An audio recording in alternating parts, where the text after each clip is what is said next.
ये झारखंड का विडंबना है कि अलग झारखंड राज्य होने के बावजूद आज आदिवासियों को, यहाँ के मूल वासियों को अपने जल जंगल जमीन के लिए संघर्ष करना पड़ रहा है। यहाँ पर दीपक कुमार भरद्वाज नाम का जो व्यक्ति है, वो आप भुइंहरी जमीन को आप कैसे ले लिए जी?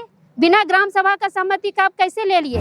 गांव वालों से भी यही कहना चाहते हैं और दलालों से भी कि आप जैसे दलाली कीजिए, रोजी रोटी का बहुत का सवाल होता है, लेकिन डाइन भी एक ठो घर को छोड़ करके दलाली करता है। अभी जब से झारखंड बना है, जमीन की लूट बढ़ी है और आदिवासी कहीं भी सुरक्षित नहीं है। सोमा मुंडा मरे चाहे कोई भी मरे, जमीन बचाने का संघर्ष कभी खत्म नहीं होगा और ना ही रुकेगा। जमीन हमारी पहचान है, हमारा अस्तित्व है, हमारा धरोहर है और इसे हम हर हाल में बचाएंगे, चाहे जान चली जाए। इसलिए मंगरा बुधवा भी जो दलाली का काम करते हैं, आप थोड़ा समाज को देखिए, क्योंकि समाज नहीं रहेगा। आप रुपया पैसा कमा करके सफारी खरीद लीजिएगा, 10 तला बिल्डिंग बना लीजिएगा, लेकिन एक दिन ऐसा आएगा कि आपके समधी जोड़े ले भी आदिवासी नहीं मिला। जब तक जागरूक नहीं होंगे, अपने हाथ पर हथियार नहीं उठाएंगे, तब तक जमीन नहीं बचने वाला है। सरकार पेशा कानून लाई है और पेशा कानून के अनुरूप सबसे बड़ी बात है कि जो CNT एक्ट की जो प्लॉट है उसमें भी भुइंहरी वकास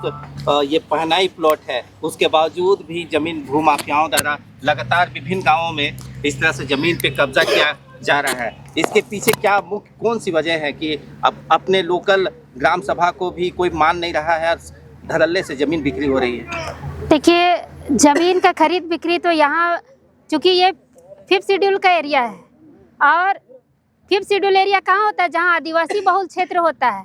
और CNT एक्ट में, चूँकि CNT एक्ट 1908 में ही बना और 1908 के CNT एक्ट में ये प्रावधान है। यहाँ CNT एक्ट, कहीं जाइए SPT एक्ट, कहीं विल्किंसन रूल है। तो ये आदिवासी क्षेत्र में जो प्रावधान है उसके तहत आदिवासी की ज़मीन सिर्फ आदिवासी ले सकते हैं। लेकिन यहाँ पर गलत तरीके से इस पुंदाग मौजा में जो हम लोग देख रहे हैं, नीलामी का फर्जी कागजात दिखाकर, वो भी 1934-35 के समय का नीलामी कागजात दिखाकर, आप बताइए कि जिस ज़मीन का रसीद नहीं कटता है, जिसका लगान हम लोग दे नहीं सकते हैं, ये ज़मीन हमारे समाज का व्यवस्था का ज़मीन है, हमारा पारंपरिक ज़मीन है, उस ज़मीन को भी वो लोग नीलामी में खरीदने का दावा कर रहे हैं। नीलामी किसका होता है? जब रसीद बहुत साल से आप नहीं काट पा रहे तब उस समय नीलामी होता था। लेकिन यहाँ पर इसी से साफ पता चल रहा है कि ये फर्जी नीलामी है, कि आप भुइंहरी जमीन को भी नीलामी करा ले रहे हैं। नीलामी का तो आज तक रसीद नहीं कटता है। ये झारखंड का विडंबना है कि अलग झारखंड राज्य होने के बावजूद आज आदिवासियों को, यहाँ के मूल वासियों को अपने जल जंगल जमीन के लिए संघर्ष करना पड़ रहा है।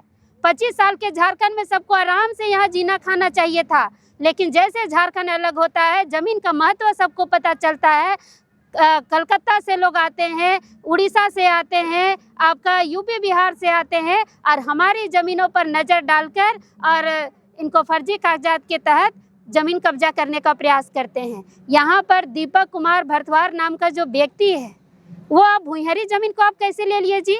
बिना ग्राम सभा का सहमति का आप कैसे ले लिए? और ग्राम सभा का अधिकार ये देश बनने के बाद से नहीं है, पहले से ही हमारा कबीला का शासन चलता था, हमारा मुंडा परगना चलता था, हमारा मांझी परगना चलता था, हमारा पढ़ा परगना चलता था। उसके तहत क्या आप ग्राम सभा से सहमति लिए? हमारे पढ़ा से सहमति लिए? आप कैसे नीलामी करा लिया? कैसे नीलामी में आप ज़मीन ले लिए?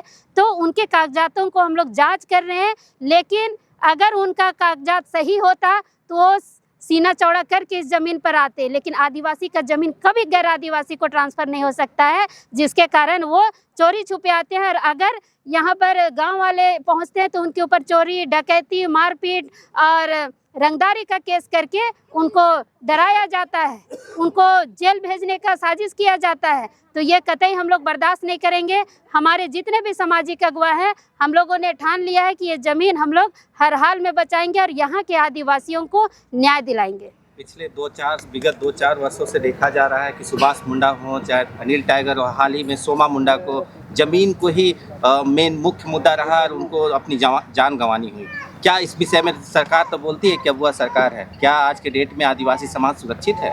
नहीं, सही बात है। अभी जब से झारखंड बना है, ज़मीन की लूट बढ़ी है और आदिवासी कहीं भी सुरक्षित नहीं है।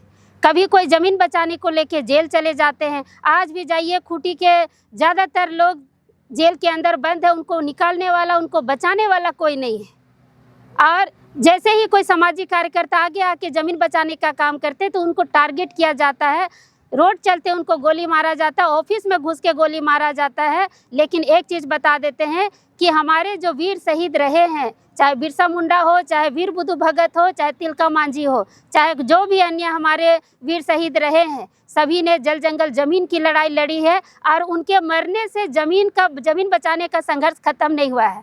तो मैं बताना चाहूँ कि सोमा मुंडा मरे चाहे कोई भी मरे, ज़मीन बचाने का संघर्ष कभी ख़त्म नहीं होगा और ना ही रुकेगा। ज़मीन हमारी पहचान है, हमारा अस्तित्व है, हमारा धरोहर है और इसे हम हर हाल में बचाएंगे। चाहे जान चली जाए, हमारा जान जाएगा, हमारा आने वाला पीढ़ी बचाएगा, लेकिन लड़ेगा ज़रूर।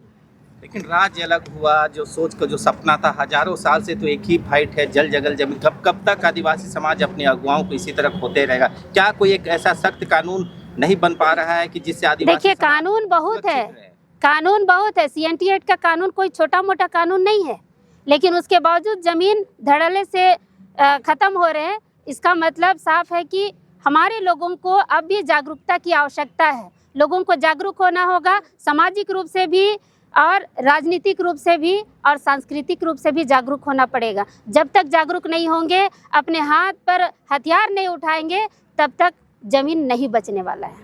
मामला देखने को मिल रहा है, तमाम अगुवा दलों ने अपनी बातों को रखा, लेकिन हम लोग बस आपसे ये जानना चाहेंगे कि आगे की रणनीति क्या होगा, कैसे ये ज़मीन बचेगा, कैसे लोग सुरक्षित रहेंगे। ये मामला सिर्फ यहाँ का ही नहीं है, पूरा तमाम देखा जाए अनुसूचित क्षेत्रों में ये बहुत खुल के ये मामला आ रहा है। कई लोग शोषित हो रहे हैं, कई लोग नहीं बोल पाते हैं, कई दबे जुबान से रुक जाते हैं। तो आगे की रणनीति क्या होगा, कैसे संरक्षक मिलेगा, संरक्षण प्रदान होगी आपकी जितने भी समिति के द्वारा, कि जिससे ज़मीन बच सके? आज जितने हम संगठन के आए हैं और साथ में ये पुंदा के भाई बहन गाँववासी आज आगाह कर रहे हैं, उसको ऐलान कर दिए हैं जितने भी, क्योंकि यहाँ मछली जिस तरह से फंसाता है जाल बिछा करके, क्योंकि हम भी लोग में से लोग तोड़ता है, दलाल लोग, क्योंकि हमारे लोग में से दलाली करता है।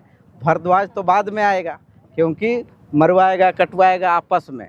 तो हम गांव वालों से भी यही कहना चाहते हैं और दलालों से भी कि आप जैसे दलाली कीजिए, रोजी रोटी का बहुत का सवाल होता है, लेकिन डाइन भी एक ठो घर को छोड़ करके दलाली करता है। अब यहाँ 25 एकड़ ज़मीन जो पुंदा पूरे गांव उजड़ जाएगा और इस स्थिति में दलाली करना गलत है। और भरद्वाज तो दाना डालेगा। मैंने कहा गया है कि हम लोग 7 क्लास में पढ़ते थे कि शिकारी आएगा, जब मैंने दाना डालेगा, जाल में बिछाए, तुहिन ले सोप कर ले गाँव ले कि दाना डालेगा, जाल बिछाएगा, जाल में फंसना नहीं। लेकिन बार बार कहत रहो कबूतर का हो जात रहो, फंस जात रहो। तो तुहिन सब गांव माने वाला से कहते हो हम ही नहीं लड़बो, तुहिन लड़े खो तुहिने के, हम ही तो एक माध्यम ही कियो और जाल में नहीं फंसबा, रुपया गाड़ी घोड़ा में नहीं फंसे खो, जनी मरद में ठीक ठाक रहे खो। यह संदेश हम लोग देना जा रहे हैं। और अंतिम में हम यही कहेंगे कि रोड किनारे ज़मीन है, दलाली करना, दलाल भाई लोग थोड़ा सा आप लोग मन से यहाँ आदिवासियत को जानिए। और हम में से भी जो मंगरा बुधुआ भी बहुत चरदेवा है, क्योंकि यहाँ चौधरी से ज़्यादा हम भी लोग को मन आपस में फूट डालता है। इसलिए मंगरा बुधुआ भी जो दलाली का काम करते हैं, आप थोड़ा समाज को देखिए, क्योंकि समाज नहीं रहेगा। आप रुपया पैसा कमा करके सफारी खरीद लीजिएगा, 10 तला बिल्डिंग बना लीजिएगा, लेकिन एक दिन ऐसा आएगा कि आपके समधी जोड़े ले भी आदिवासी नहीं मिलब। तो जैसे अभी चढ़री का हाल हो रहा है, पुरानी रांची का टाउन में आप देख रहे हैं। इसलिए ये पुंदाक के जितने ग्रामीण हैं, इस चीज़ को आप समझिए कि हमको आदिवासी को बचाना है। तो मछली और दलाली करके बहुत जगह है, उसको बचा करके रखना है। हम इतने ही कह करके झारखंडी जोहार, जय आदिवासी, जय झारखंड, वंदे मातरम, भारत माता की जय।